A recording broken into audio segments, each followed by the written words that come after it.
своем выступлении я попробую сформулировать точку зрения на вопросы, поставленные организаторами форума. Постараюсь не отходить от тех вопросов, которые они поставили, чтобы кратко, сжато высказать свою точку зрения, и она будет больше в практической области. У нас достаточно есть специалистов, мне очень понравилось выступление, теоретически такое обоснованное, грамотное, я остановлюсь на практических выводах и перспективах, соответственно. Отвечая на ключевые вопросы первой панели, прежде всего хочу подчеркнуть, что Гагаузия сегодня по закону это самоуправляющаяся территориальная единица, которая функционирует в рамках Конституции Республики Молдова и закона об особом правовом статусе Гагаузии. По своей форме сути это политическая или государственная автономия. На этом моменте крайне важно остановить внимание, поскольку представители центральных органов власти Республики Молдова, то ли по незнанию, то ли умышленно, я думаю, что это умышленно, постоянно называют Гагаузию административной автономией, не различая ее от местных районных администраций. Это принципиально важно. Мы являемся государственной автономией. Государственная автономия характеризуется тем, что ее носитель имеет внешние формальные признаки государства. Гагаузия имеет свой законодательный орган власти, свое правительство, конституцию, уложение, флаг, герб, гимн и государственные награды. Стоит отметить, что в европейской практике есть пример, когда автономия, аланская, она имеет еще и свои гражданства, у них есть свои паспорта. Автоматически они являются гражданами Финляндии, они могут давать свое гражданство, не обязательно гражданам Финляндии они могут давать свое аланское. Но если они кому-то дают аланское гражданство, то только президент имеет право наложить вето, если изменить закон 2/3. Они имеют свое гражданство. Гагаузия такой вопрос не ставит, что давайте мы еще будем иметь свое гражданство. Это мировая практика. Если уже глубже копнуть, взять Древнюю Грецию, то отдельные города, которые имели автономию, они печатали свои денежные знаки. Мы этот вопрос не ставим. Нас устраивает одна единая денежная единица. Вот. Если еще глубже, что такое автономия, государственная автономия? Это самим писать правила, по которым самим приходится жить и выполнять. Все, это очень коротко, очень просто. Вот что такое самоуправляющаяся территория и государственная автономия. Степень функциональности автономии во многом зависит от того, каким образом сфера ее законодательной компетенции отражена в Конституции. В Конституции Республики Молдова эта компетенция отражена условно. Обращаю внимание, условно. В статье 111 есть указание на то, что Гагаузия в рамках своей компетенции решает вопросы политического, экономического и культурного развития. Однако отсутствие подробного разъяснения сути имеющейся компетенции и ее детализации позволяет центральным властям игнорировать полномочия Гагаузии, либо оспаривать отдельные ее действия в суде. Все органы центральной власти более 20 лет неизменно пытаются определить место автономии на уровне местных автономий обычных районных администраций, что в корне неверно. И закон об особом правовом статусе Гагаузии, уложение Гагаузии определяет пределы компетенции Народного собрания, которое не может сопоставляться с компетенцией районных властей. То есть, с одной стороны, мы имеем Народное собрание Гагаузии, которое является законодательным представительным органом на уровне автономии. И с другой стороны, Конституция Республики Молдова, которая никаких различий между Народным собранием Гагаузии и рядовыми молдавскими районами по большому счету не делает. Мне знаком реальный пример из жизни, когда один студент юридического факультета из Гагаузии на вопрос преподавателя, сколько существует законодательных органов в Республике Молдова, он ответил 2. Имея в виду парламент Республики Молдова и Народное собрание Гагаузии. Он получил 2 балла. Потому что он говорит, преподаватель, по Конституции только один законодательный орган.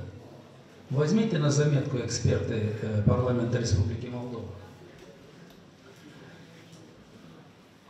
Народное собрание Гагаузии имеет право принимать законы, не противоречащие Конституции Республики Молдовы, и молдавские суды, еще раз, не должны их оспаривать. Вы здесь сказали неправильно, как эксперт. Не имеет права никто оспаривать законы, принятые Народным собранием Гагаузии. Гагаузия должна иметь свой собственный суд уложения, входящий в общую систему правосудия Молдовы. Такая система действует в некоторых европейских автономиях и может обеспечивать функционирование гагаузской автономии. Это общемировая европейская практика. В реальности наши суды почти всегда принимают решения без учета законодательства Гагаузии, за исключением случаев, когда наше законодательство в судебном споре можно трактовать в пользу центральных органов власти. В моей практике таких примеров было множество. Есть решения судебных органов с диаметрально противоположными выводами по одному и тому же аналогичному вопросу. Говоря о принципах взаимодействия между центрами Гагаузии, надо понимать, мы не найдем в мире ни одной автономии, которая скажет, нас устраивают те полномочия, которые нам дали. Идеальных автономий не бывает. Не можно впрячь в одну повозку желание центра и желание региона. Это непрерывный диалог, постоянный диалог. Это постоянная передача полномочий регионам, но, естественно, и возлагает на них ответственность. Общемировая практика, европейская практика говорит о том, что каждые 10-15 лет регионы получают все больше полномочий и ответственности. Центр должен сосредоточиться на крупных общегосударственных проектах. Центр что у нас делает? Он у нас регулирует даже принятие на работу по партийно-олигархическому и там клановому признаку даже технический персонал в учебных заведениях. Но мы уже скатились дальше некуда, о какой автономии можем говорить. Я убежден, что диалог с центром необходимо рассматривать как непрерывный диалог, при котором периодически автономии передает все больше полномочий, я об этом сказал, ну и, соответственно, как неотъемлемая их часть, дополнительная ответственность. Важно в этом контексте обсудить и механизмы диалога, как я их вижу. На мой взгляд, для более успешного диалога с Народным собранием Гагаузии в парламенте Республики Молдова должен быть официальный представитель автономии. Мне, кстати, и Марьян Ильич Лупа обещал это, и господин Корман обещал. Я со всеми вел диалог. Я говорю, пусть будет представитель Народного собрания Гагаузии в парламенте Республики Молдова, как Башкан является членом правительства Республики Молдова. Имея такого представителя, он на предварительном этапе подготовки закона может находить те моменты, которые вызовут вопросы или будут ущемлять права Гагаузии. И на раннем этапе информировать и Народное собрание, и руководство парламента Республики Молдова, чтобы законы, которые будут приниматься, принимались с учетом мнения Гагаузии, не ущемляя национальных наших интересов, интересов автономии. Мне все обещали, все сказали, да, сделаем, но до сегодняшнего дня это не сделали. Я очень прошу, чтобы правильно поняли меня представители парламента, функции представителя Народного собрания Гагаузии не входят в контроль деятельности парламента Республики Молдова. Наоборот, подсказка при принятии решения закона, принимая, он вовремя должен информировать, какие нюансы могут вызвать напряженность, чтобы избежать. Это очень позитивное решение. Что касается исполнительной власти, то достаточно присутствия главы Гагаузии правительства Республики Молдова. Вместе с тем жителям автономии будет позитивно оценено решение о приравнивании должности главы Гагаузии к должности вице-премьера. Мы будем позитивно это оценивать, и население будет приветствовать такой шаг. Важно также исключить право территориального представительства госканцелярии в Гагаузии контролировать и опротестовывать решения органов государственной власти и автономии в судах первой инстанции. Не может контролировать члена правительства Республики Молдова чиновник госканцелярии. Не может. Нормализация диалога между Камратом и Кишиневым может послужить и соответствующая этнолингвистическим реалиям Молдовы кадровая политика государства. В национальной политике Республики Молдова более 20 лет мы наблюдаем все более изощренную дискриминацию жителей Гагаузии, когда практически целый народ выброшен на обочину политической жизни. Подбор кадров по принципам признания румынской идентичности, национальной истории языка, ориентация на ликвидацию молдавского государства, а также навязываемые условия принадлежности к одной из правящих партий делает практически невозможным задействование богатого кадрового потенциала Гагаузии при рассмотрении, принятии и реализации государственных решений. Справедливости ради надо сказать, что это не касается только Гагаузии, это касается и болгар, украинцев, и русских, это всех, малые народы, национальные меньшинства Молдовы, это всех касается. Свою роль в повышении результативности диалога автономия с центром может сыграть в усилении потенциала Департамента национальных меньшинств. У нас Департамент национальных меньшинств имеет декоративную функцию. Государство должно выделять туда огромные ресурсы. Потому что самое главное богатство Молдовы – это многонациональный народ. Этот департамент должен иметь ключевую позицию. Он сегодня на задворках Молдавской империи, а он должен быть на передовых позициях и сыграть свою позитивную роль.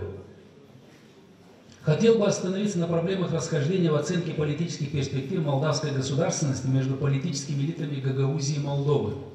Наблюдая за действиями и решениями, которые на протяжении более 2 десятилетий предпринимают руководители Молдовы, я делаю вывод о том, что суверенитет Республики Молдова для властей не представляет вообще никакой ценности. И страна доводится до ситуации полного коллапса, когда силы, заинтересованные в ликвидации молдавской государственности, осуществят свои намерения без какого-либо серьезного сопротивления и даже при содействии других заинтересованных государств. Это, безусловно, является еще одним серьезным препятствием для реализации прав гагаузской автономии, полноценное существование которой, по моему убеждению, возможно лишь в независимой демократической Республике Молдова. Коротко резюмируя тему причин, способствующих росту конфликтного потенциала. Вот что является основной? Конечно, их можно назвать 15-20 пунктов сразу сходу. Я сконцентрируюсь только на 6. Первое – это отсутствие прозрачности ясных неполитических критериев при распределении бюджетных средств. Это касается и Дорожного фонда, это касается и Фонда регионального развития, это и грантовые средства, и кредиты, целевые программы, все, что получает Республика Молдова. Нет прозрачности. Десятки раз на заседании правительства задаю вопрос, по каким критериям распределялись средства Дорожного фонда? Нет критерий. Бюджет. Если Министерство финансов более-менее еще старается эти параметры придерживаться, то остальные другие программы нет.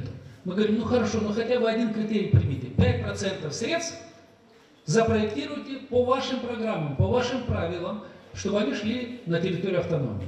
И давайте контролировать, чтобы эта пропорция была выдержана. Или по численности населения, или по территории. Это очень важный момент. Отсутствие четкого разграничения полномочий между центром и автономией. Я говорил.